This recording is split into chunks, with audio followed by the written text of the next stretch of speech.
السلام عليكم ورحمة الله وبركاته. شنسي عبود أو عاد نفتاد كوراجين كرتو قف كستoo inaga mid ahi waxa uu aad u danaynayaa hagaajinta naftiisa iyo sidii uu bedeli lahaa halka ay qaarkeen kaba qoosteen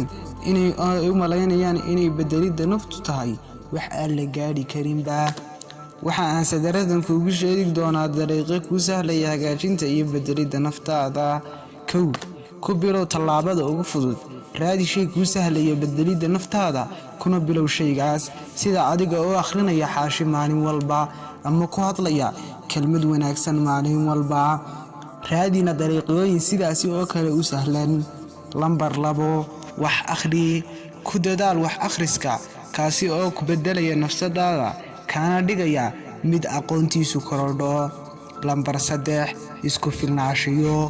marka aan ku leeyahay isku filnaashiyo micnaheedu maaha cidna garab ha weydiisan balse micnaheedu waxay tahay ugu horeyn boorta adigu soo dhid waa iman doona garabku insha Allah lambar 4 ku fikir mar waliba isbedel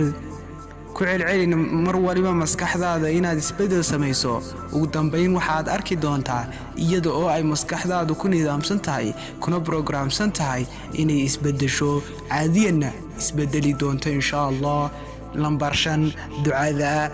waana dariiqo ugu fudud ee aad u mari karto isbedelka naftaada ducee oo naftaada u ducee kadib salaada iyo ka horba uba ducee naftaada kana dhigo ducada mid wehelkaaga waxaad arki doontaa isagoo Allah ku bedelaya wassalaamu calaykum wa rahmatullahi wa barakaatuh.